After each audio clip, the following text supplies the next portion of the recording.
There's a whole lot of gamers out there that have been on the hunt for one of these, an NES Classic. And chances are, if you've seen one of these in the wild, they cost quite a bit because, well, resellers gotta make a profit, I guess. But let's say you're willing to forego it being from Nintendo, and you're willing to get one for a lot cheaper. Well, there are options out there, and we decided to take a look at one that was sent in from Banggood.com. This is the Cool Baby.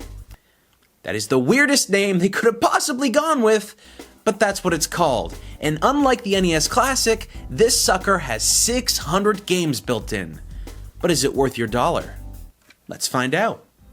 The Cool Baby hardware looks very similar to an NES Classic, and they're roughly around the same size, but the Cool Baby seems to be just a little bit bigger and strangely a little bit lighter. The idea with this system is that somebody sees it on a store shelf and accidentally thinks it's an NES Classic, and at a quick glance, well, you probably might be mistaken for thinking so, but when you look at it close enough, you'll notice that everything is on the direct opposite of where it should be. This looks like an NES Classic if you're looking at it through a mirror. They didn't use the same controller ports the NES Classic uses, which is unsurprising, but what was actually kind of weird was they didn't use the same controller ports you find off an original NES. Instead, they used an Atari joystick port, which really isn't used anymore, but was very common once upon a time. Unfortunately, you won't be able to use original NES controllers with this system, just like the NES Classic. But honestly, if you have an original NES, there's probably no reason to get this, seeing as how it doesn't benefit you when you go to play it on a modern TV. The NES Classic uses HDMI out, giving you that high definition image that gamers have been looking for their old NES games. But when it comes to the Cool Baby, they're using an old AV out, which doesn't give you that same kind of quality. But what makes everything really strange is that the power input for this is the exact same that you would find on an NES Classic, being a USB micro. So while they're willing to use a more modern connector port for power, they didn't want to do that for the video, and they didn't want to do that for the controllers. That's kind of odd. This is the controller that was included with the NES Classic, which is essentially the exact same controller they released back in the 80s. Unfortunately, this has a very short line, but the controller itself feels really good. But when the guys at Cool Baby decided to make their own controller, they changed it up a bit. Now you've got 4 buttons. Now I know that looks really weird, and it is, but the top buttons there are actually Turbo A and Turbo B, meaning all they do is just push A and B really quick. The controller itself feels very similar, except for one thing that I'm not a big fan of. The D-pad here pops in completely like it's a button, and there's no central pivot, which makes it a little bit of a bad D-pad. It's still workable, and we were able to play all the games you're seeing on this video with this controller, but I prefer the original NES Classic. Unfortunately, like I said, it doesn't use the original controller ports from the NES Classic, or even the original controller ports from the NES, so you're stuck using this. But one thing that's kinda nice, it's got a pretty long cable, which Nintendo didn't do, so that's one point in Cool Baby's favor.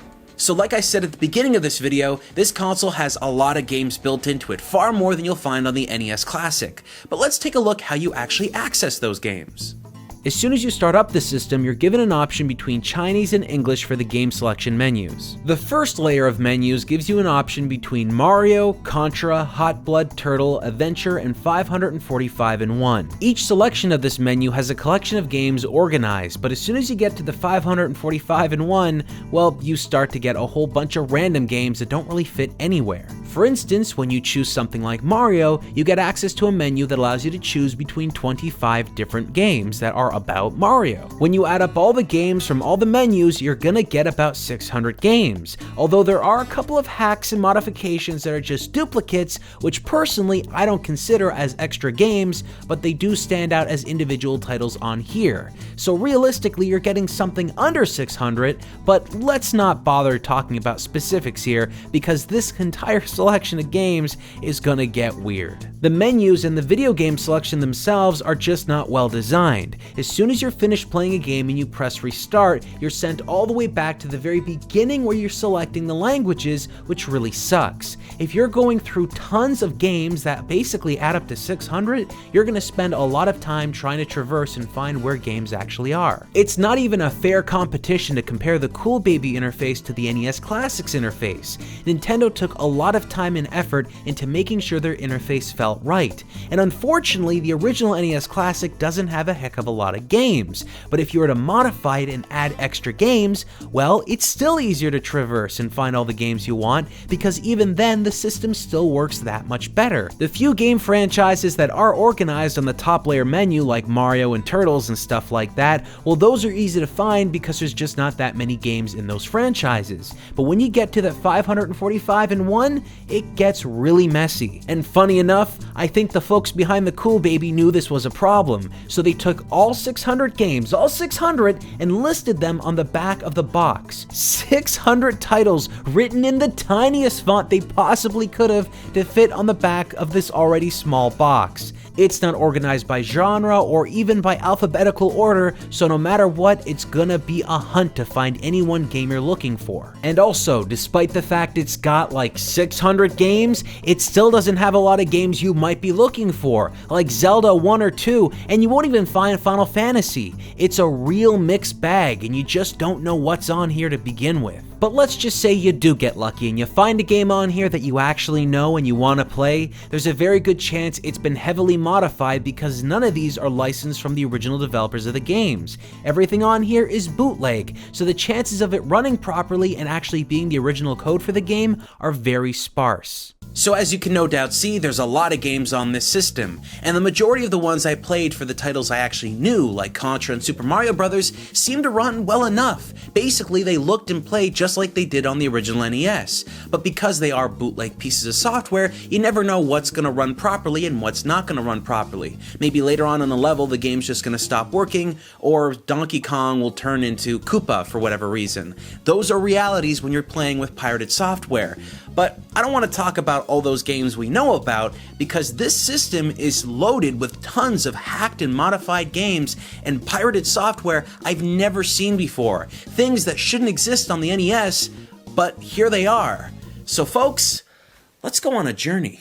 When you start off looking at the very first thing you see on the main menu, which is the Mario section, you'll notice it says 25 in 1. Well folks, call me crazy, but I don't recall there being 25 Super Mario Bros. Games on the NES. Sure, you've got the first 3 Super Mario Bros. Games that are on here, and they seem to work very well, but then you get something like this. On the main menu it's called Mario 10, but as soon as it starts up, it reveals itself to be Super Brothers Kung Fu Mari. What? As soon as you start the game, it quickly reveals itself to simply be a hack of Jackie Chan's Action Kung Fu on the NES, which is hilarious because I don't know why anyone played this game and thought, oh boy, I gotta take this Jackie Chan game and quickly replace his face with Super Mario so he looks all messed up and unproportioned. Usually I would expect to see these kind of games way deeper into the list, but this is the 4th game you can pick off this selection, and folks, it's only gonna get weirder. This next one's called Super Mario 14, and it's copyright 1993 Wario. So at some point, Wario decided to rip off another game and stick Mario's face on it.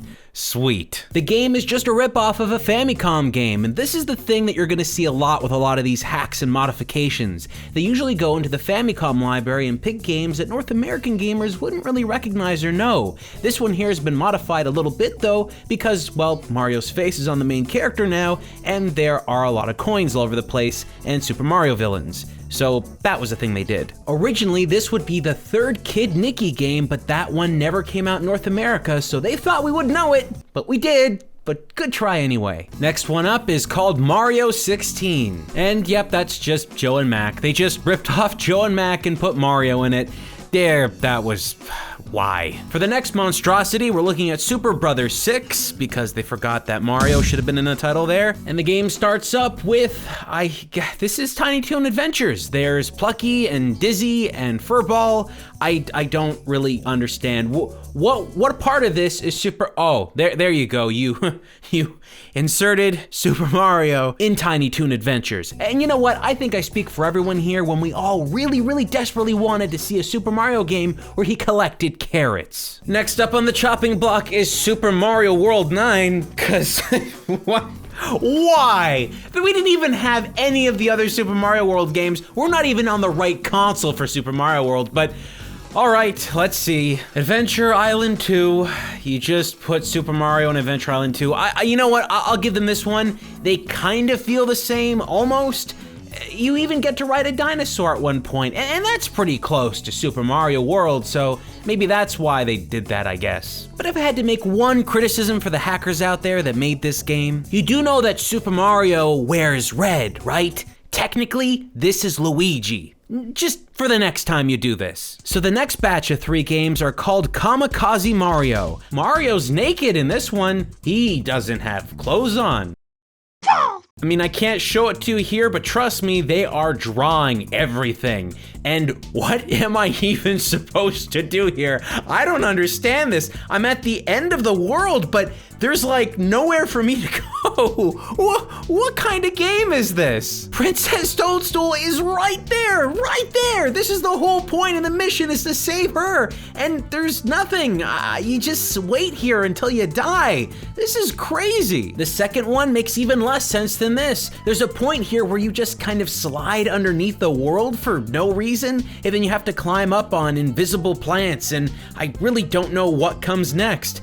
I am just totally lost on what the whole purpose of this is. Now the third one, they put a lot of effort into it, but I'm not even certain what it's supposed to be about. It's called Luigi Ghost House Story, and they put a lot of time and effort into changing all the graphics on this thing. Of all the Kamikaze games, this is the one to try out the most because, well, I seem to get the farthest in it and it made the most sense, but it still is mindlessly hard. When you were a kid, did you ever think, wouldn't it be cool if they had the original Super Mario Bros. Engine, but just random characters from other Nintendo universes just showed up for no reason at all? Well, then you need to play Excite Mario Brothers. You'll find characters like Samus, Kirby, Pikachu, and even the Excite Bike Biker is in here for no reason at all. This is just really weird. Next up is Mario in Space, and all they did was they ripped off Galaga and changed out all the sprites. Neato. How about playing Bomberman, but instead of actually Bomberman being in the game, you're Super Mario combined with all the other sprites from the original Super Mario Bros. Game? No? How about Balloon Fight, but this time with Super Mario instead of the main character from Balloon Fight? That not doing it for you? Well, how about Lode Runner, but this time with Super Mario instead of the main character? You know what I'm saying here? It's just a lot of games you've already played or seen,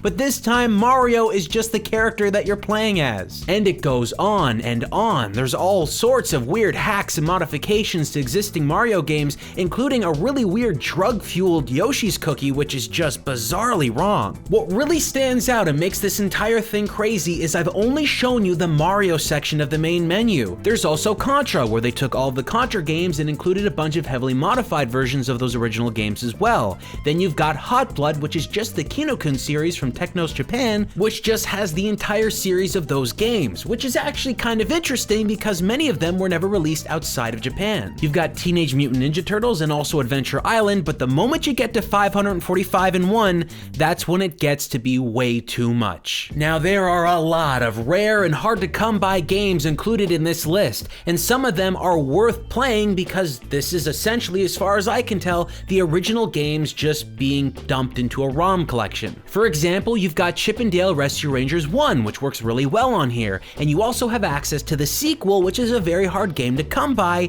and that's also really well presented on this console. But then you've got stuff like Chip 'n Dale Rescue Rangers 3, which doesn't exist. So they took Heavy Barrel, that classic NES game from Data East, and basically made the character sprites look like Chip 'n Dale. So in my weird mind, it really feels like Chip 'n Dale are in like Vietnam or something and shooting and killing people. This is really warping my childhood memories of these characters. While taking original NES games and modifying them to have new characters is a pretty common thing that I've seen a billion times before, this console went a step further and did things I simply wasn't expecting. Something like this, King of Fighters on the NES, a game originally released on the Neo Geo and never had an official release on the NES, but someone out there made a version and stuck it on here, and it is incredible. It does not work, it doesn't play well, and it doesn't control well, but it does exist on this system. These are the kind of things when you look at a really large library built into a console that you will find stuff that you simply had no idea could possibly be real. And not to be outdone by King of Fighters, how about Street Fighter 2 on the NES? This runs even worse than King of Fighters,